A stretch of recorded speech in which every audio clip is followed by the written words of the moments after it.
Assalamualaikum warahmatullahi wabarakatuh. Selamat malam adik-adik pelajar di tanah air. Pada video kali ini saya akan berbagi tentang kalimat aktif dan kalimat pasif pada pelajaran bahasa Indonesia. Bukan hanya bahasa Inggris yang memiliki pola aktif dan pasif untuk kalimat-kalimatnya. Pada kenyataannya, teman-teman juga akan menemukan pola kalimat aktif dan kalimat pasif di bahasa Indonesia. Tentunya, pola kedua jenis kalimat ini berbeda dengan bahasa asing lainnya. Bahasa Indonesia memiliki pola khusus untuk membuat kedua jenis kalimat tersebut, baik aktif maupun pasif.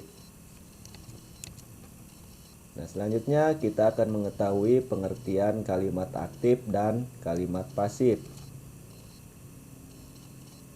Sebelum semakin jauh membahas tentang pola kalimat aktif dan pasif, alangkah lebih bijak jika kamu mengetahui terlebih dahulu mengenai pengertian keduanya. Sebenarnya perbedaan dan definisi kalimat aktif dan kalimat pasif terletak pada subjeknya. Ingat bahwa perbedaan kalimat aktif dan kalimat pasif itu terletak pada subjeknya. Yang dikategorikan sebagai kalimat aktif adalah kalimat yang subjeknya menjadi pelaku dari sebuah pekerjaan ataupun kejadian. Sementara itu, pada kalimat pasif, subjek justru dikenai sebuah pekerjaan. Atau dapat disimpulkan bahwa kalimat aktif adalah kalimat yang subjeknya aktif melakukan sesuatu. Sedangkan kalimat pasif adalah kalimat yang subjeknya dikenai suatu pekerjaan. Nah, mari kita lihat contoh kalimat aktif dan kalimat pasif. Contoh kalimat aktif: ayah memperbaiki rantai sepeda milik adik.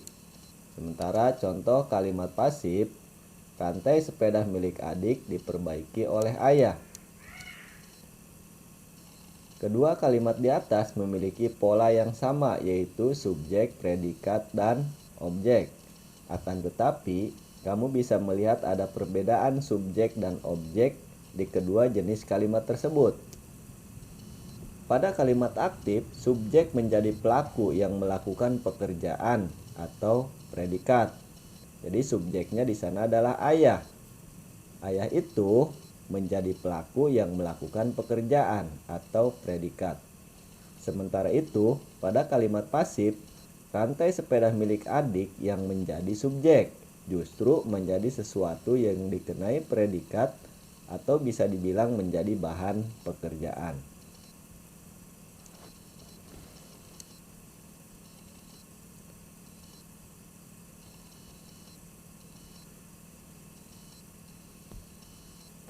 Jadi dalam kalimat aktif dan kalimat pasif ini, di awal tadi sudah dijelaskan bahwa kalimat aktif dan kalimat pasif yang menjadi pembedanya adalah subjeknya yang melakukan suatu pekerjaan. Kita lihat ciri-ciri dari kalimat aktif. Ciri yang pertama yaitu predikatnya cenderung memiliki imbuhan me ataupun ber. Jika masih kerap kesulitan membedakan subjek yang melakukan pekerjaan atau dikenai pekerjaan, kamu juga bisa mendeteksi kalimat aktif dari imbuhan yang membentuk predikatnya. Pada kalimat aktif, imbuhan me atau ber cenderung mengikat predikat yang menggambarkan suatu tindakan ataupun pekerjaan dalam sebuah kalimat. Kita lihat contohnya. Ibu menggandeng tangan adik selama berbelanja di pusat perbelanjaan. Dari sini kita bisa melihat bahwa dari contoh kalimat tersebut, kata menggandeng merupakan salah satu ciri dari kalimat aktif karena dia menggunakan imbuhan me. Kemudian ciri yang kedua, predikatnya bisa berupa kata aus. Yang dimaksud kata aus adalah kata yang tidak perlu lagi mendapat imbuhan saat menjadi predikat. Jika ditambahkan imbuhan, makna kata tersebut menjadi berubah dan tidak sesuai lagi dengan yang dimaksud. Kalimat aktif yang memakai kata aus di posisi predikatnya cenderung menjadi kalimat aktif intransitif. Meskipun ada juga beberapa kasus yang kalimat berpredikat kata ausnya dapat dibubuhi objek sehingga bisa diubah ke bentuk pasif. Beberapa contoh kata aus antara lain tidur, makan, tinggal, dan mandi. Jika kata-kata tersebut dipaksa mendapat imbuhan me atau ber, maknanya bisa berubah jauh. Jadi, jika pada sebuah kalimat kamu menemukan kata-kata aus ini di bagian predikat, sudah bisa dipastikan kalimat tersebut adalah kalimat aktif. Contohnya, ia tinggal di Tangerang.